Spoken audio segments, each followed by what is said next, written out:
Hello guys, welcome back to the channel. Today we are going to look deeper into this problem related to the topic friction.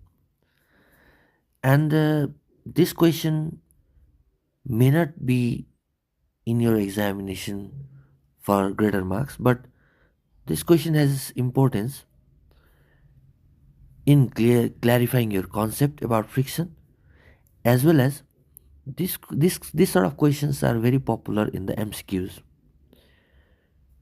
So let's try to understand the concept of static friction and kinetic friction, and with that concept let's try to solve this problem. The question says a filing cabinet weighing 556 newton rests on the floor. We are given the coefficient of static friction and the coefficient of kinetic friction. Now the cabinet is being pushed and we are attempting in four ways with four different forces, and we are trying to see whether the cabinet moves. Initially it is at rest, and we need to find out among these four attempts which of them were successful to move the cabinet. So suppose this is the ground surface. um, let this be the filing cabinet where our files stays, right? It has the weight of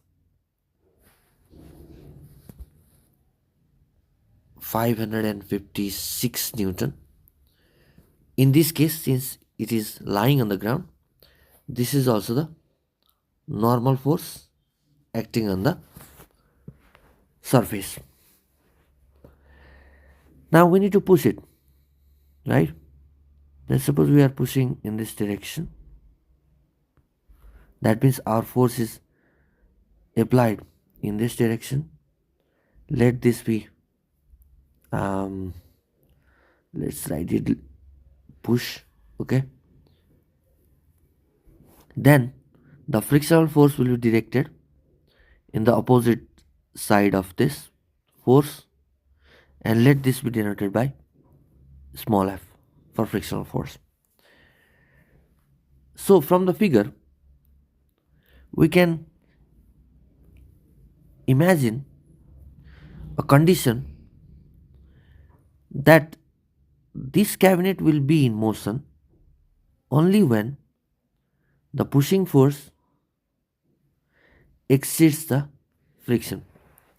Otherwise this cabinet will not move.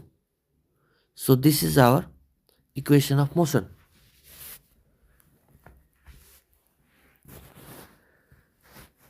Let's see the given things here. The coefficient of static friction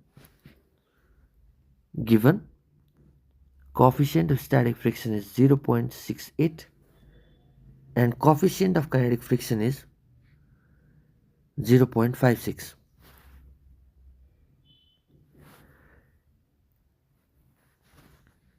So let's find out the maximum value of static friction.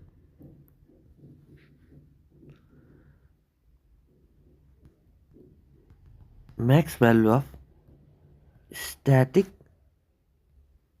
frictional force, let's say Fs max, equals to mu s into Fn. This is by definition of static frictional force. Mu s is given 0.68 into Fn is given 556 newton.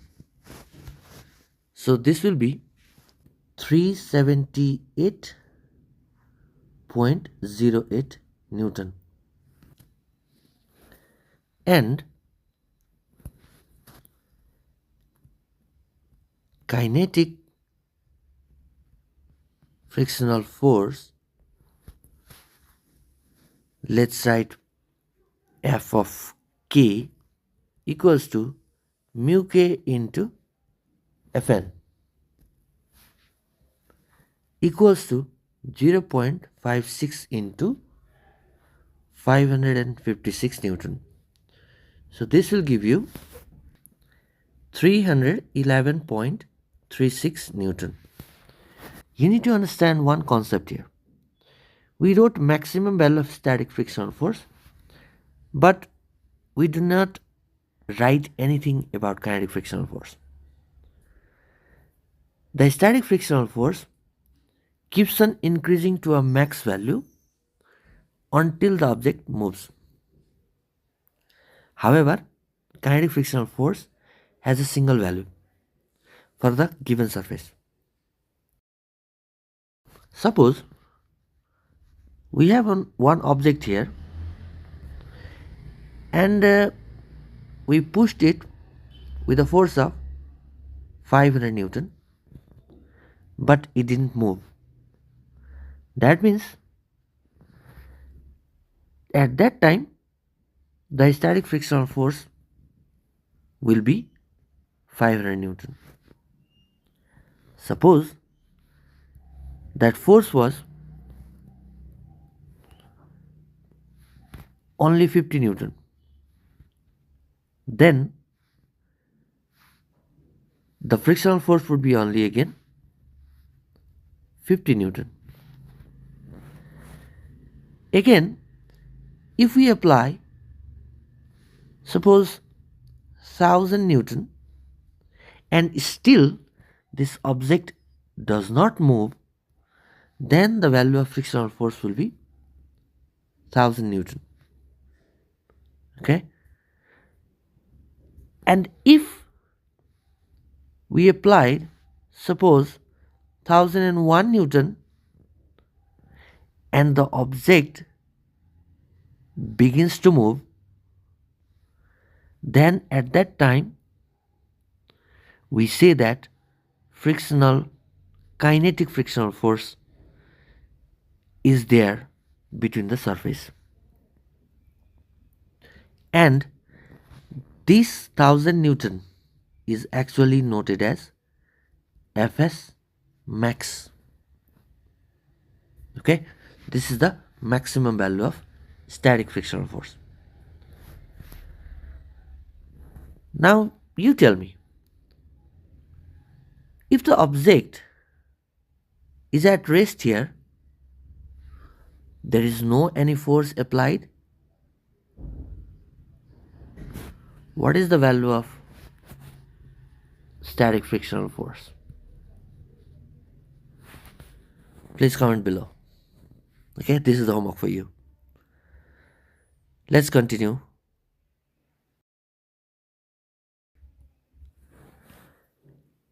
So we have calculated the maximum value of static frictional force. We calculated the kinetic frictional force. Now we need to see the question again. There are 4 different forces which are being applied in 4 different attempts to move the cabinet. So from this equation, okay, let's suppose this equation first. In the first case, if F push is 222 Newton, 22 Newton, then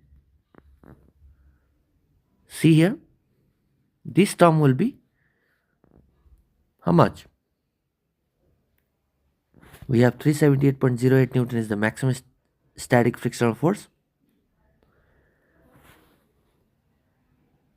F push is less than Fs max value. So the object, or let's say, so the cabinet won't move. The cabinet won't move. And we also have to find out the magnitude of the frictional force at that time. And at this time, the frictional force is the force applied in it, 222 Newton. Similarly, in case of B, if F push equals to 334 Newton, still this is lesser, right? Then F push is still lesser than the Fs max. That is, cabinet won't move. And in this case again, frictional force will be the same applied force, that is 334 Newton. Okay, this is the case. Now the case C, if F push equals to the pushing force be 445 Newton, then F push is greater than Fs max. That means now we have acceleration, right? 445 Newton minus 378.08 Newton, which is equals to 66.92 Newton, as m is not equals to 0. That means we have a fixed value of mass. Acceleration is also not equals to 0, and rather acceleration is positive, right? Not equals to 0 and positive. That means it is accelerating. That is, cabinet will move. And at this time, now when the cabinet moves, the frictional force is kinetic frictional force. And kinetic frictional force Fk is the value that we calculated. This one, 311.36 Newton. So this is the value of kinetic friction. And now again in case D, if F push equals to 556 Newton, 556 Newton, that is, F push is greater than Fs max, then ma will be positive, implying acceleration will be positive, just like in previous case. Right now I'm not going to write all these things, okay? I'm not going to show all these expressions again, but I'll just write the conclusion. ma is positive, so is acceleration. That is, cabinet will move, and in that case also frictional force is the kinetic one, whose value is 311.36 Newton. 36 Newton. And finally, the question in E. I think we have already wrote the answer of E as well somewhere above, but let's try to read the question again. In which of the attempts does the cabinet move? So in case of E, the answer are C and D. That is, third and fourth attempt. That is, in third and fourth attempt, the filing cabinet moves. So this is the solution to this problem.